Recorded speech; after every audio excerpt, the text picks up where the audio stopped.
Hi everyone, it's our pleasure to have you on today's informative half-hour journey through the pages of Jamaica Magazine. I'm your host, Theodore Henry. On this trip, we continue to update you on government's COVID-19 comprehensive response measures. And we will see the investments being made in the goods-producing sector to secure economic growth. Plus, youngsters providing online help to their peers preparing to sit CAPE and CSEC exams. First up, a few important messages and/or news round, so stay with us.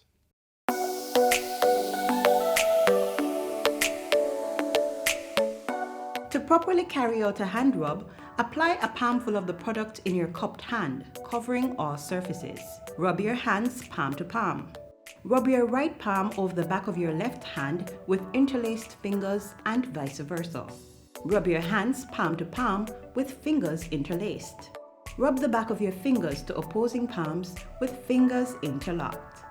Rotationally rub backwards and forwards the clasped fingers of your right hand in your left palm and vice versa. Once your hands are dry, they are now safe.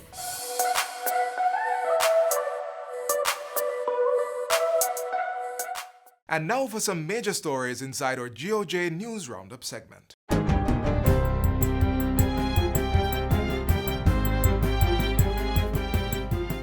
New curfew measures are now in effect for July.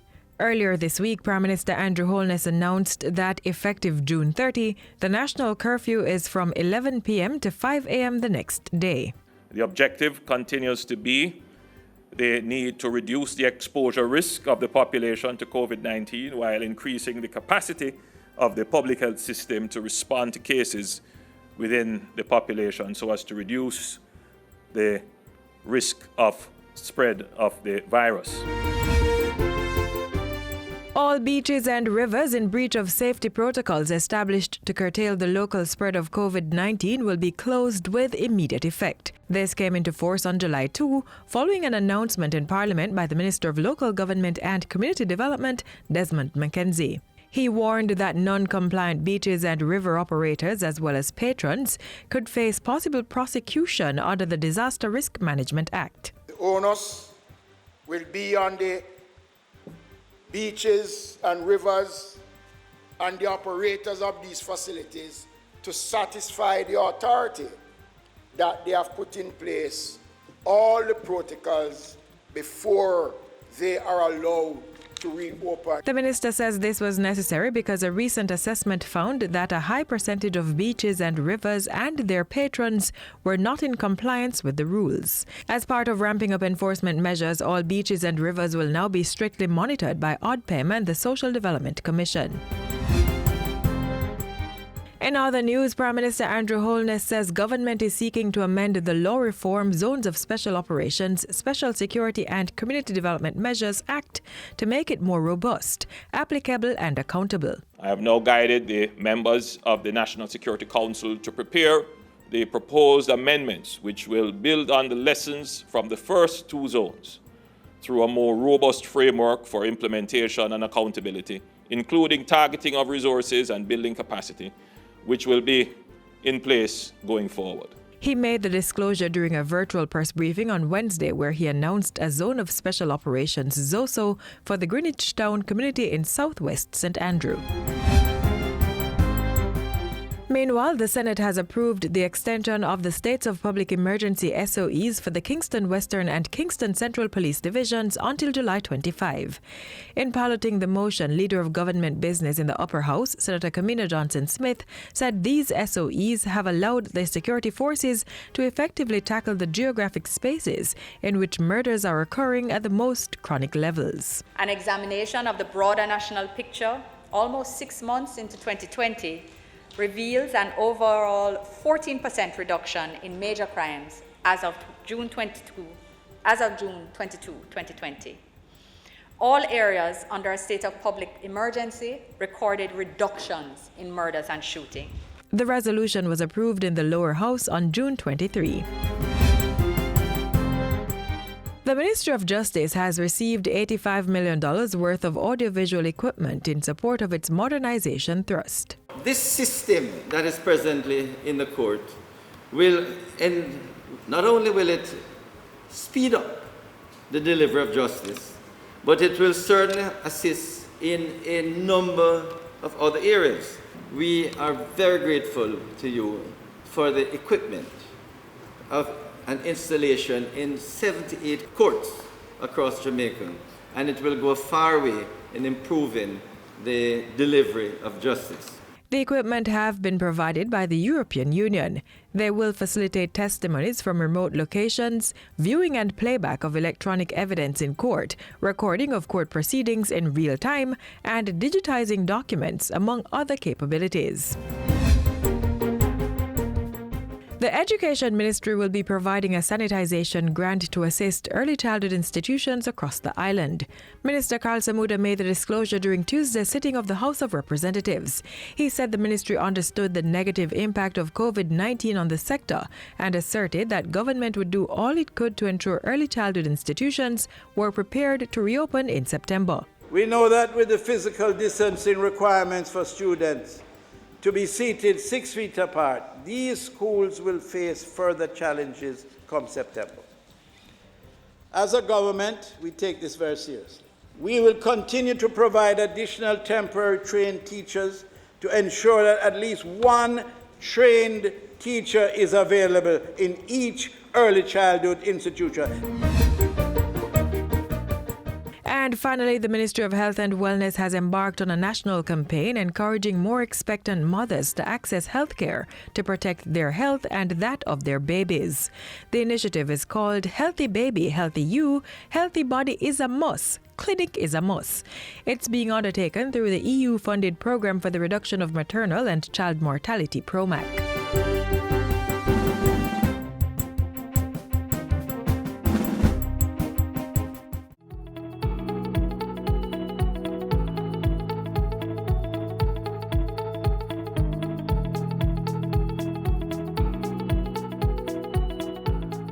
I really hope that those who are listening to my voice will take an introspection of themselves and check out how they have been operating the motorcycle. Are you operating with a helmet, an elbow pad, a knee pad, a jacket, a shoulder pad? Are you wearing shoes instead of slippers? Have you removed the mirrors from the motorcycles? Obedience better than sacrifice. Do the right thing. Are you going to ensure that you buckle up in the motor vehicle and the persons in the motor vehicle behind your back, your passengers, are they buckled up? Are you going to ensure that? Are you going to give yourself adequate time to reach your destination so that you don't have to be in any haste, so that you don't help to clog up the health sector? Nobody should be going to the hospitals because of traffic crashes. Nobody. They are preventable, they are avoidable. We can make better choice than that.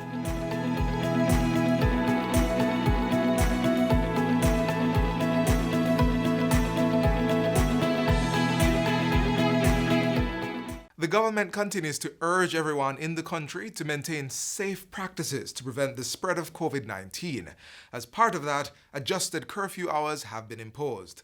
Let's get an update on that and other measures.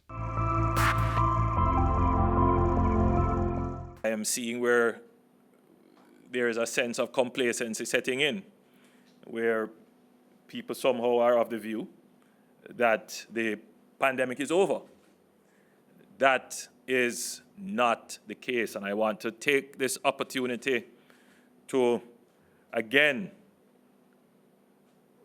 appeal to our Jamaicans to remember, observe the measures, wear your mask, do your hand sanitizing, do your social distancing, and just be very careful about your personal health and your own interactions.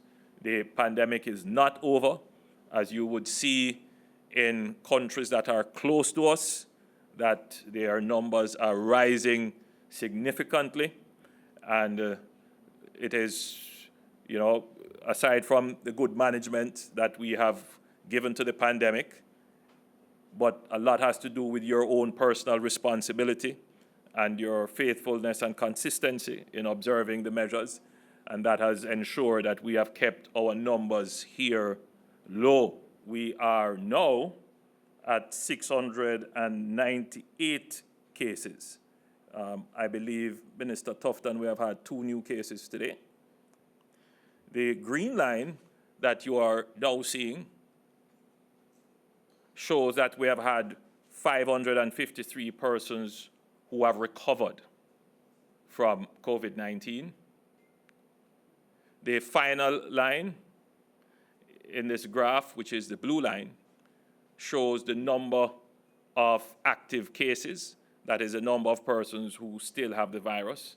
Our recovery rate is now somewhere in the region of 79.2%. Now, the second graph would show the effect of controlled re-entry. That is the new numbers that we have brought in. The dashed purple line shows the number of cases excluding the positive cases from persons arriving under the controlled re-entry program. So in other words, if we didn't have the controlled re-entry program starting from somewhere around the 1st of June, that would be our numbers, 535 thereabout.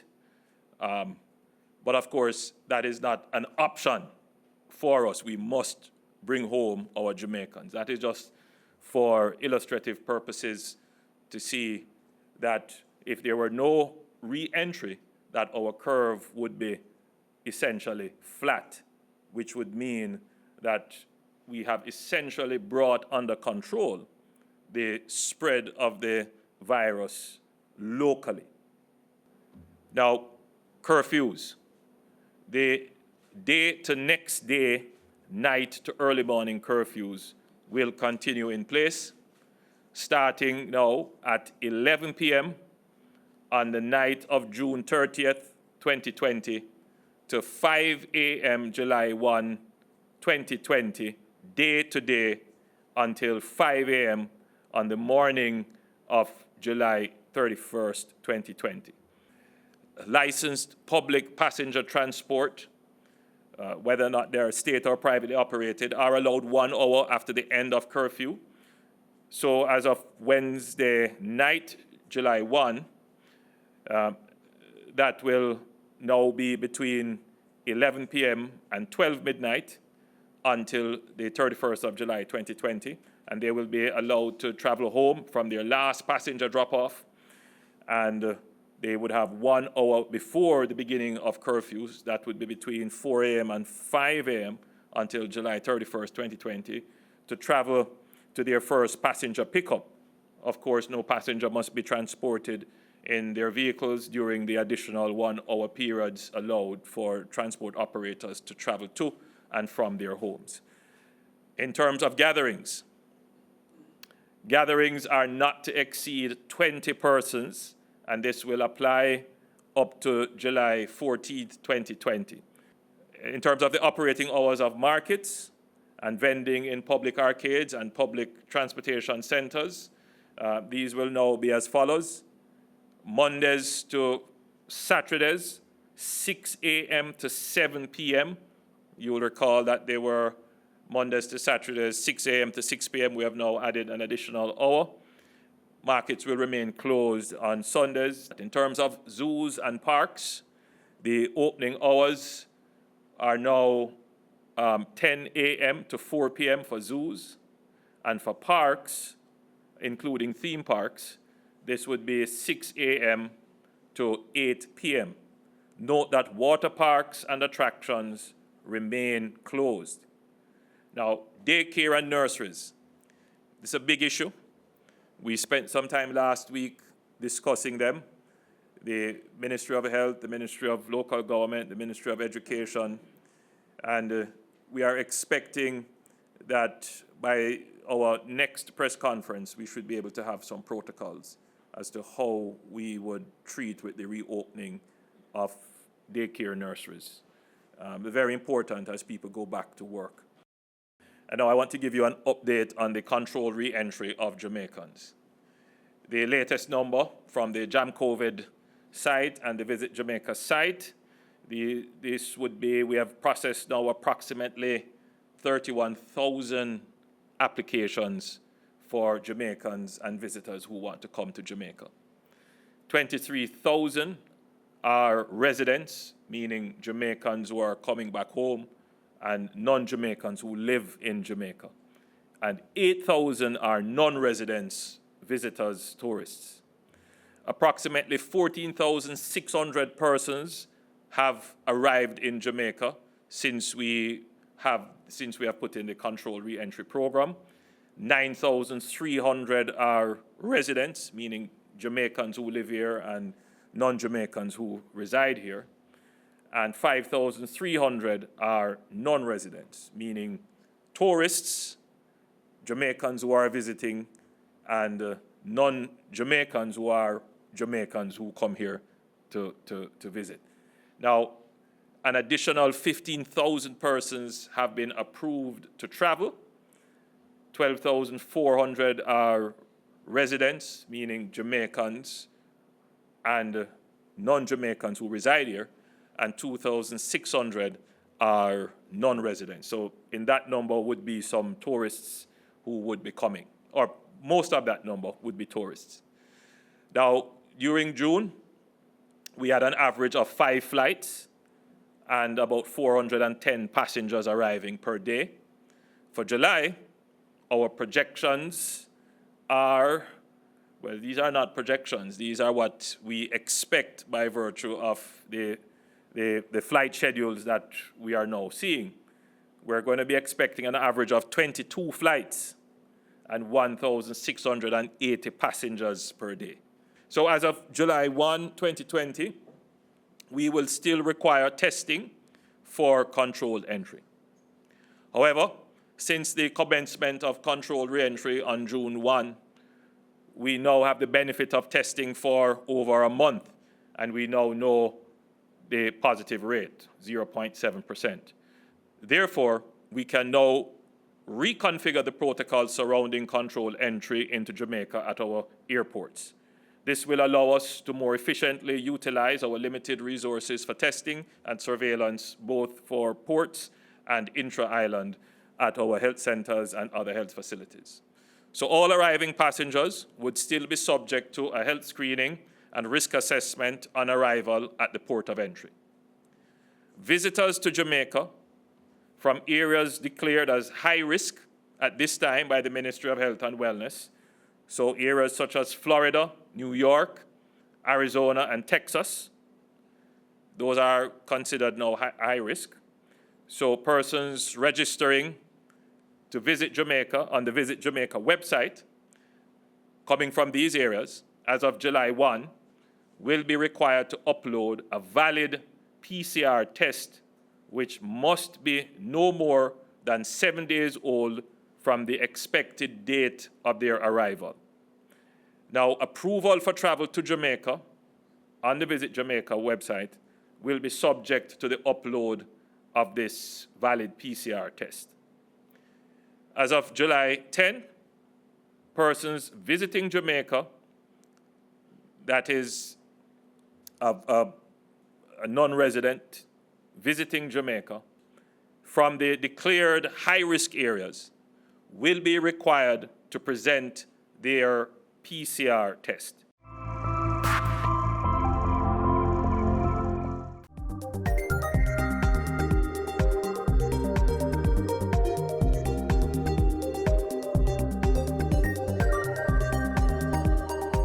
Getting to the end of the COVID-19 pandemic on good footing requires adherence to all the proven safety practices, while at the same time keeping the economic wheels turning. In our next feature, we see how government is securing economic livelihood within the productive sector through expansion of the Garmex Free Zone complex in Kingston.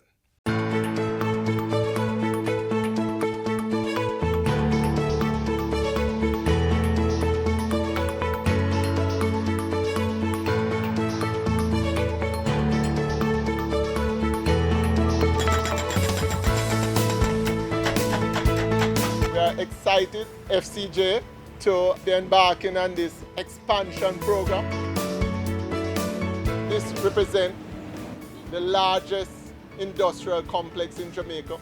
and we are doing it in 3 phases. Phase 1, where we'll be adding 126,000 square feet of warehouse spaces to accommodate warehousing distribution for both large, medium, and small enterprises.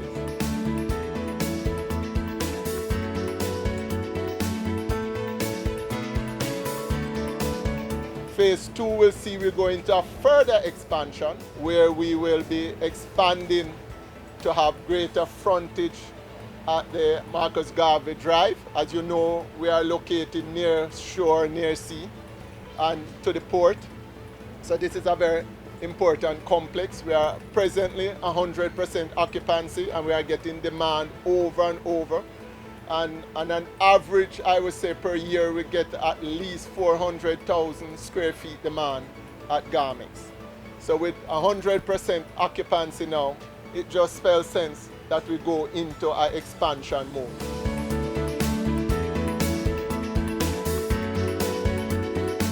Early in the pandemic, I gave the clearance for the construction industry to proceed. And I am happy to see that the Factories Corporation has heeded that advice and is moving ahead with this massive construction project. It is also their mandate to spur investment. And so they are now investing in expanding warehousing capacity. This is not just capacity to support large industries or the logistics sector. It is also capacity to support the small, medium-sized, and micro business people who want space at reasonable cost to operate. And this is why I endorse this project. There was a period of time when this place was not fully occupied. Now, the Garmix Free Zone is fully occupied, and people want more space. It is a sign that there is fundamental demand in the economy, that there is real demand in the economy. The economists call it effective demand. It is a good sign, and I encourage the construction industry to move ahead with speed and alacrity with the projects that they have on their books.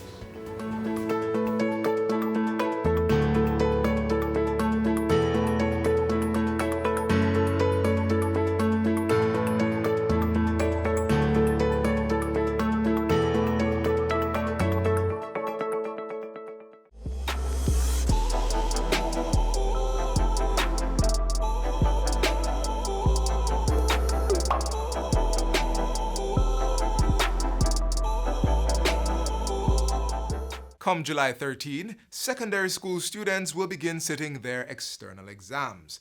And considering the COVID-19 disruption in the normal teaching and learning process, young people who are part of the KSAMC Junior Council have provided online preparation aid to their fellow students. Watch this. Online learning has become the new normal for students in Jamaica and the world. Across all age groups, they are now making use of various digital learning resources and devices to ensure that education continues during the COVID-19 outbreak. For students without access, junior counselors from the Kingston and St. Andrew Municipal Corporation have created the perfect solution. The Junior Council has launched a Building Resilient Students campaign, which serves to curb the negative impacts of the pandemic on students' personal and academic lives. A part of this is the launch of our website, EduLink Jab.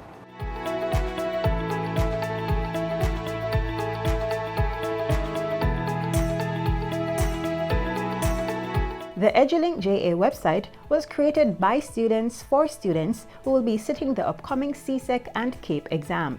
This website was created using Wix, which is a free website creation platform, and all the material found on the website are contributions of junior counselors and high school students.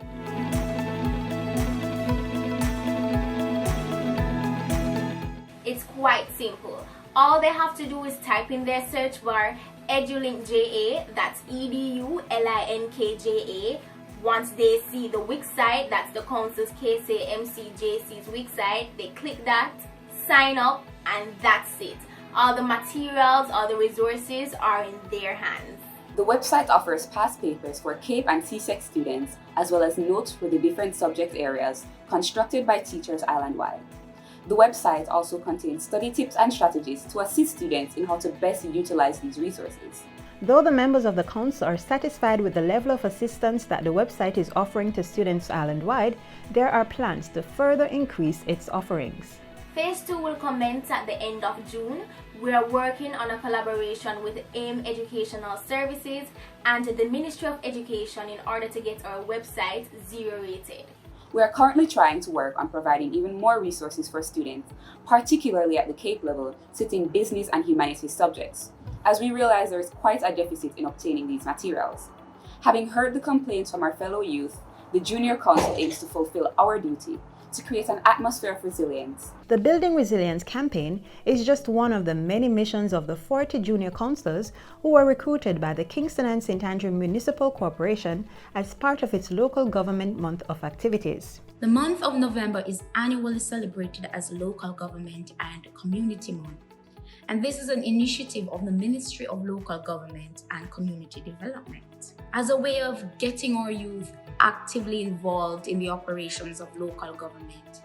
Student leaders are recruited by way of letters sent to their schools for them to engage in meaningful discussions on various societal issues. Leadership positions such as youth mayor, deputy youth mayor, and CEO are nominated and elected by students among themselves after vibrant campaigning demonstrating their leadership qualities. Once elected, some of the key responsibilities of the youth councillors during their one-year tenure are to oversee all projects and activities to be carried out by the youth council, uphold the standards of the Kingston and St. Andrew Municipal Corporation, and coordinate and execute projects to advance the mission and vision of the KSAMC. The ongoing COVID-19 Building Resilience Students campaign and resource materials website launch for CXC are prime examples of how our junior councillors are demonstrating resilience and service to their peers.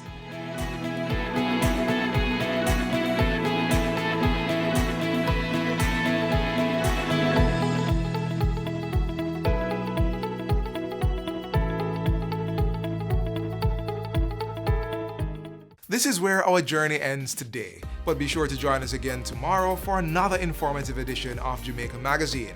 Until then, continue to watch these and other programs by logging on to our website jis.gov.jm or subscribing to our YouTube channel. You may also find us on all the major social media platforms and through our mobile app that's both Android and iOS compatible. On behalf of the entire production team, I'm Theodore Henry, urging you to stay COVID-19 free. This has been a production of the Jamaica Information Service, the voice of Jamaica.